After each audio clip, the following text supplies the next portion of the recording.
SBN का प्रयास कोई भी बेटी ना रहे शिक्षा से खाली हाथ पढ़ेगी बेटी तो शिक्षित होंगे 3 परिवार।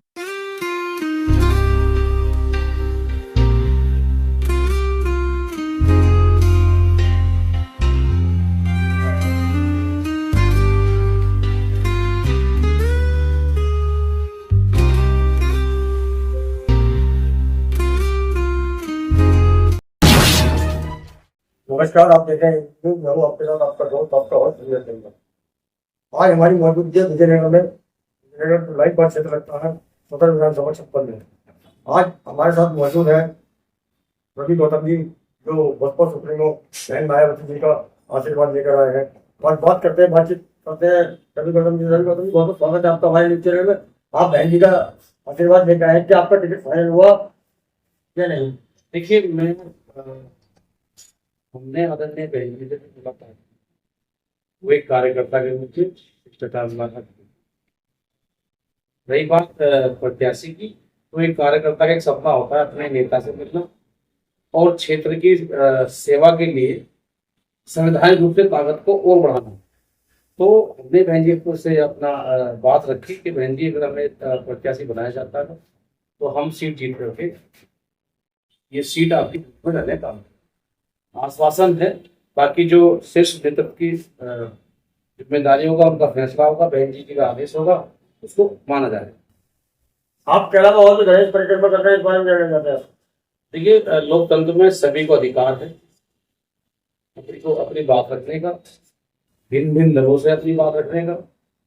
जिसको सिद्ध नृत्य तय करता है, जिसको आदरणीय बहन जी का आशीर्वाद पूर्ण रूप से मिलता है, वो प्रत्याशी होगा। मतलब प्रत्याशी होगा। अब मुझे मेरे सवाल है कि यहाँ पर और भी जैसे आपके आगरा समाज पार्टी के कैंडिडेट हैं, भाजपा के भी है, भाजपा गाजियाबाद और कांग्रेस के भी प्रत्याशी, तो किस तरीके से आप बीजेपी खेले में चयन लगाएंगे, कैसे किस तरह लगाएंगे उसका? देखिए, जैसे आपने अन्य दलों की बात करी, हर दल अपना प्रत्याशी उतारे, लेकिन वो जनता को तय करना है। गाजियाबाद की सदर विधानसभा के जो है बोर्ड, उनको तय करना है कि इस बार वो अपना जनप्रतिनिधि किस रूप में चुनना चाहते हैं, या सिर्फ जुमलेवार चुनना चाहते हैं, हवाई चुनना चाहते हैं, क्या भाजपा के रूप में एक भ्रष्टाचार के रूप में चुनना चाहते हैं, महिला नारी शक्ति के झूठे वादों के रूप में चुनना चाहते हैं, युवाओं के बेरोजगार के रूप में चुनना चाहते हैं, या फिर सुरक्षा की दृष्टि से आप देख रहे हैं पूरे प्रदेश में ताईमाम मचा हुआ। तो सिर्फ जनप्रतिनिधि इसलिए नहीं होता कि आप कुर्ते पैर करके लखनऊ या दिल्ली का हवाला देते रहे और जनता परेशान रहे। पिछले 10 सालों से, जब से भाजपा इस प्रदेश में आई है, उत्तर प्रदेश में, हमारे प्रदेश में आई है, पूरी जनता परेशान है। ना स्वास्थ्य है, ना रोजगार है, ना सुरक्षा है। तो आप ये देखते, आए दिन अधिकारों के लिए हर जाति वर्ग के लोगों पर लाठियां भाजी जाती हैं, मुकदमे दर्ज होते हैं।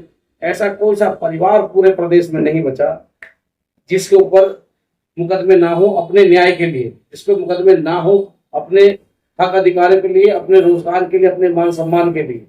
मेरा एक सवाल है कि सभी जितने भी अन्य दल हैं, सभी जो है दलित समुदाय के ऊपर वोट बैंक जो नजर लड़ा बैठे हैं और सभी दलितों की बात कर रहे हैं, चुनाव से पहले चुनाव के बाद में नहीं करते। इस बारे में क्या कहना चाहेंगे? देखिए, जो ऐसी समाज है वो समुंदर हुआ, वो कश्मीर से कन्याकुमारी तक आपको मिल जाएगा हर गली मोहल्ले में। तो सब लोग ऐसी समाज को सिर्फ वोटों के लिए इस्तेमाल करना चाहते हैं। अभी आपने देखा, पूर्व में चुनाव हुए लोकसभा के, उन चुनावों में सभी दलों ने ज्यादातर बाबा साहब संविधान की बात की, लेकिन जब एससी के वर्ग के अधिकारों पर कुठाराघात हुआ, उनको जो है उनके अधिकारों से वंचित करने का काम किया गया, तो किसी की आवाज नहीं आई। अगर आवाज आई तो हमारी नेता आदरणीय बहन कुमारी मायावती की आवाज आई। उन्होंने भारत बंद का आह्वान किया। आह्वान किस रूप में किया कि सरकारी संपत्ति का नुकसान ना हो, किसी की दुकान बंद ना हो, क्योंकि ये जो बेचारे दुकान लगाते हैं, जो ठेले पटेले लोग, ये भी हमारे लोग हैं। हमने जो है प्रशासन को ये दिखाने का काम किया कि हम लोग शांति प्रिय लोग अपनी बात के लिए हम लड़ सकते हैं। और जिन्होंने संविधान दिखा करके या अन्य बहुजन महापुरुषों की बात करके हमारी वोट लेने का काम किया, उन्होंने जब ट्वीट भी जब किए जब भारत बंद का आह्वान हो चुका था और भारत बंद हो चुका था। तो सिर्फ दिखावा है, जुमला है, छलावा है। मेरे समाज के लोगों को, जो मेरा समाज भोजन भरा है, उनको ये सोचना चाहिए अगर कोई उनके हक अधिकार कोई बात करता है तो वो बहुजन समाज पार्टी के लोग करते हैं, आदरणीय बहन कुमारी मायावती करती हैं। तो आप लोगों को इस बार जो चुनाव हो रहा है उत्तर प्रदेश में और जहां जहां चुनाव है, चाहे जम्मू कश्मीर, हरियाणा है, अन्य राज्यों में, वहां बहुजन समाज पार्टी को मजबूत करते हुए आदरणीय बहन कुमारी मायावती को मजबूत करना है। आजाद समाज पार्टी के जो राष्ट्रीय अध्यक्ष है वो भी जो है बहुजन समाज पार्टी के गुण गा रहे हैं, बहुजन समाज पार्टी की दलित बैंक वोट बैंक को अपना वोट बैंक समझ रहे हैं और उनके हक की लड़ाई लड़ने के बारे में क्या करेंगे आप? देखिए, गुण गाने से किसी के विचारों को नहीं चला जाता, उनके साथ लगा जाता है, खड़ा हुआ जाता है, उनके साथ चलना पड़ता संघर्ष में, परिवारों को बांटा नहीं जाता। अगर जब चीजें बढ़ती हैं तो उसका नुकसान होता है, लेकिन जो लोग दूरदरासी हैं, जो समाज का नेतृत्व करते हैं, वो सभी लोग भली बात जानते हैं, समाज जानता है। जो 21 तारीख को दिखाई दिया, जैसे अभी आपने देखा होगा कि एससी के प्रमोशन को लेकर के अभी जो 40 कुछ जो सचिव पद थे उनको लेकर के, जिनमें ओबीसी भी आते, उसी के साथ साथ पूरे हमारे देश के कई राज्यों में एससी एसटी ओबीसी माइनॉरिटी के लोगों पर जुल्म जाति अत्याचार हो रहे हैं, उनकी आवाज कौन उठा रहा है? तो मैं फिर कह रहा हूं कि जो बात आदरणीय बहन कुमारी मायावती जी हमारे लिए रख सकते हैं, उसके अलावा कोई नहीं रख सकता।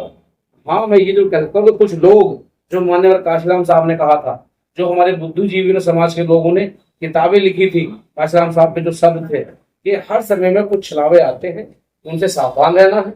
जब उनसे हम सावधान रहेंगे, हम अपने घर अपने परिवार को मजबूत करेंगे। कुछ समय के लिए चीजें रुक सकती है, लेकिन पता नहीं, तो संघर्ष जारी है, आखिरी सांस तक रहेगा। अभी बहन जी ने कहा कि जो अफवाहें हैं जो उड़ रही हैं, इसी तरीके से कुछ अफवाहें हैं, जब लोग ये चाहते हैं कि भाई हम लोग जो है बदलाव करेंगे, वो बदलाव नहीं करेंगे, तो वो खुद बदलेंगे। भाजपा का नारा है बेटी बचाओ बेटी पढ़ाओ, और भाजपा का नारा बेटी बचाओ बेटी पढ़ाओ, साथ ही वो जो कह रहे हैं कि भाईचारे का गुमजा रहे हैं, इस बारे में क्या कहना चाहते हैं आप?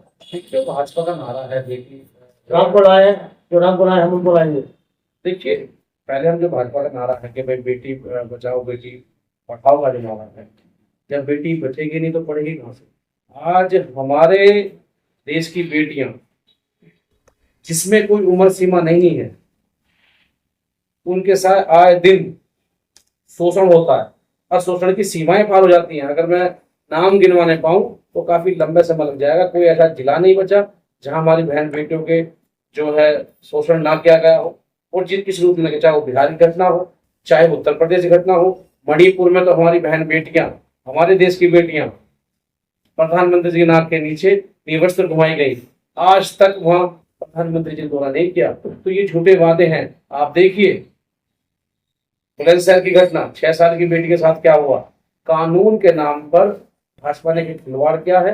अपराधी के मन में भय नहीं है। जब अपराधी के मन में भय होगा तो बेटी बचेगी भी, बेटी पढ़ेगी भी, बेटी आगे बढ़ेगी भी, और बेटी देश का नाम रोशन करेगी भी।